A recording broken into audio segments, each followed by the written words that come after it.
Good evening, good morning, or good afternoon, depending on where you are. I'm going to start off with a fairly general introductory orientation little talk about general issues in pre-specification and writing protocols. I should say at the beginning about my declaration of interests. As Julian mentioned, I'm employed by University College London. I've received funding from Cochrane and other research funders to conduct systematic reviews and undertake methodological development. And as you also mentioned, I'm senior scientific editor with him on the Cochrane Handbook. I'm co-convener of QIMG, and I lead EPI review of software development. So that's my declarations of interest in quite a few things in Cochrane. So protocols, yeah, as Julian hinted, protocols detail the questions that a review is going to answer and the scope of the systematic review. So I'm just going to talk us through some of the general issues around writing protocols and what we should expect of them. So one of the key issues, of course, is that they're undertaken before the review gets underway. So I'm just going to talk a little bit about why protocols are a good idea, why we think that they need to be done before the review starts, and what issues do we need to bear in mind. So first of all, thinking about why they're a good idea, they help us to sort of control many of our sort of fairly natural impulses. So first of all, people generally, human beings generally, like to be helpful. In research, we like to be able to think that we're able to identify, find the answer, we're able to identify the right treatment for a given condition, for example.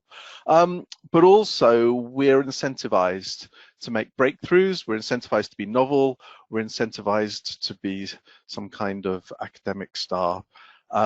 Academic promotion and incentivization structures really sort of try and reinforce this, and institutions regularly try and overclaim the significance of individual research studies. But naturally, we also like our peers to think we're successful. And also we may have other financial or other interests which may bias our work when we're doing a systematic review or other piece of research. More altruistically, we also seek explanation and understanding. We like to think that we can make things fit together to make sense of the world around us. And we much prefer to conclude that we know something, to get everything to fit together neatly, rather than to have to work hard, sometimes for many years, and to conclude at the end of that, that actually we're pretty much as uncertain as we were at the end as we were at the beginning. So, but treatments, as we know, don't always work as well as we'd hoped. We can't always get all those pieces to fit together. In fact, it's not unusual for us to be unable to explain variation in effects, especially in reviews, and for the evidence just to be uncertain. And we can't say with any security what the implications of our research are for practice. And these pressures can distort the way that we do a review. They can introduce bias. And where decisions are made either consciously or subconsciously in these ways to shape the review, that distorts science and it distorts the decisions that might be taken as a result of the review. So protocols, they do many things, but one of the things they are able to do is help us to minimize some of those biases. If you like, they act as some kind of silent police officer, keeping us accountable to what we've done, and it's obviously a written statement to our peers in terms of what we are planning to do. They enable people to critique a review, spot where its conduct may have been influenced by bias. And they can also help us as a team to stick to the plan and be aware when we're deviating from it. As that poll indicated, it's not unusual to deviate from the plan, but we should be aware when that happens, and we should be aware of what the drivers are for that taking place. So the pre-specifying protocols helps us to minimize those biases, be they subconscious as well as conscious biases. And it helps us to be aware of the reasons for why changes in protocol take place, and also the implications there might be for the review's conclusions, and also whether or not that affects people's willingness to trust the review that we've conducted. One of the key principles here is that we don't want to allow our decisions, for example, whether they're inclusion or exclusion or around risk of bias assessment, to be taken in the knowledge of what those study findings are. So we don't really want those unconscious biases to influence us. We might think, oh, that study doesn't look very good, and be inclined maybe to leave it out. And those are the kinds of things which can just creep in and distort the conduct of a review. We also find that protocols have a very useful practical purpose. They help us to plan the review properly, and that's really important. Systematic reviews may seem conceptually fairly simple, as in we're just going to go and find out what the research has to say about X or Y, but actually operationally they're very complicated and resource-intensive types of projects, and they need good planning. And so thinking about what's going to happen in advance actually can be the difference between a review success and its failure. We find especially that protocols aid to good teamwork, and I hope those of you who enjoyed Liverpool's success at the moment are enjoying some of these pictures. They can help clarify thinking and clarify concepts across the team. Really important at the beginning of the review to make sure that the reviews team is aware of other people's thinking and to be have a shared understanding of what the phenomena are that they're going to be looking at, and also how they're going to be working as a team to meet those goals. They're also a really useful tool to use when engaging stakeholders in thinking about the scope of the review and the types of outcomes potentially that might be looked at. They help us to ensure that the questions and the operationalization of those questions are appropriate and that they actually address some of the key concerns of stakeholders. As I mentioned, they really help the team to gel. They help ensure team buy-in and understanding about the concepts that are within a review. And they can be a useful aid to communication. So when somebody new joins the team, or when we're wanting to tell another team about the work or another group of people about the work, they're a real useful document which enables some of that communication to take place. So we find, as well as addressing all of these issues around bias, they help the reviews to become conceptually coherent, and they also help communication and to ensure that the review can be, that people can feed into the review in order to improve its questions and its relevance. Some of you might have heard the mention of a circularity problem when writing reviews, though. Of course, authors need to know something about the field in order to know that the review is needed in the first place. And of course, many Cochrane authors are experts in the fields in which they're conducting systematic reviews. So we may well have had direct experience of a given intervention or a measurement tool, etc.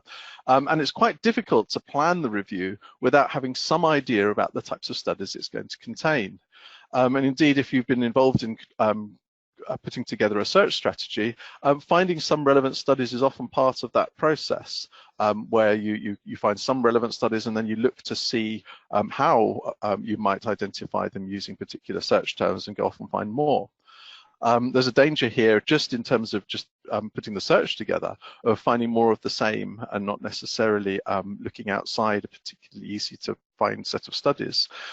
But you know, one of the problems we have is that some familiarity with the domain is necessary, and you really need to get into the domain in order to write a good protocol. But of course, the better you know the field, the more difficult it is then to make those judgments about the studies in a way which is unbiased and a way which is almost ignorant of their findings. So we get to one of these moments, or sort of irony, where maybe the better the protocol, the more biased it might be, as in the more the protocol is informed by knowledge of the field and potentially the studies it contains, the more we might be influenced by, even subconsciously, or by sort of enlightenment knowledge transfer of the studies which are likely to be included in the review. So this isn't something which we can necessarily protect against, but it is certainly something to be aware of, that even if we don't look at the studies that are in the review, if we're looking at the literature around a review, where we're thinking about potentially looking at what would make sensible subgroup analyses and that kind of thing, that the literature that we might be drawing on may well have drawn on the studies that we're going to include in the review. So there's potentially multiple layers of circularity that can affect the objectivity of a review protocol. As mentioned at the beginning, changing to the protocol and deviations from protocol, should they be set in stone? Obviously, one of the points of the protocols is that we're planning out what we're going to do and we should stick to them. But also considering that they can't ever change can also be problematic. There's this thing called protocol perfection, where people delay and delay finishing a protocol until the review's well underway in order to make sure that the protocol itself is not going to change. And of course, that's undermines some of the key principles which underpin the reason for using a protocol in the first place. Another option is to update protocols as we go. There are obviously editorial overheads with this, challenge of versioning and people being able to keep up to date and trace where and why protocols changed. I think probably we just need to be pragmatic about this. Obviously, trial protocols change at times, and where there are fundamental changes to a review, then it would make sense to update the protocol. But at times, there are probably less serious changes which don't need to go all the way back to the protocol, but do need to be logged in the review and in the final write-up of the review as deviations from protocol. But in all of these cases, we come back to this, one of these core principles, that we should be doing this without those decisions being driven by the study findings. So I've got to the end of my little introduction here. Protocols, I think, are a great invention. They go onto my list of good things. They help us to minimize bias when we're doing reviews, but they do many other things. They help us to write transparent reviews. They help us to communicate with other people well about what we're doing. They facilitate good teamwork, good planning, and whilst we do want to try and make sure that we do stick to the reviews, to the protocols rather, when we're doing the review, we shouldn't see them as something which is completely set in stone. At times we have to be pragmatic, and as that poll indicated, we do need at times to be able to deviate from protocol. We can update them when necessary, but the point is that we always should be clear and aware when that happens as to what's driving those decisions, and to think about whether that actually then might be injecting bias into our review. So I think, yep, that's the end of that little opening presentation. A couple of books there for you to think about reading if you haven't already.